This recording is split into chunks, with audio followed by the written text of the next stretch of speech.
வாத்து இருக்குல்ல, சில சமயம் தன்னோட அழகை தன்னோட இறகுகள்ல அப்படியே புதைச்சிக்கும்.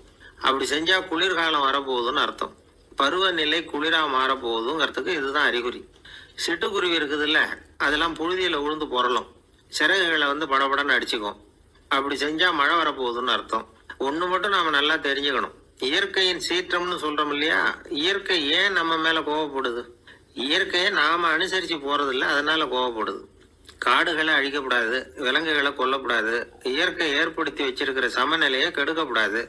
அதை புரிஞ்சுக்கிட்டு வாழ்ந்தோம்னா பூமியும் நடுங்காது, நாமளும் நடுங்க வேண்டிய அவசியம் இருக்காது.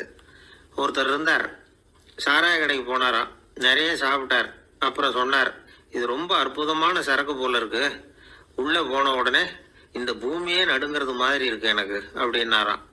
இதுக்கு கடைக்காரர் சொல்லியிருக்கார், நீங்க சாப்பிட்டது வெறும் பச்சை தண்ணி தாங்க, இப்ப ஏற்பட்டிருக்கிறது நிஜம் பூமி அதிர்ச்சி அப்படின்னாராம்.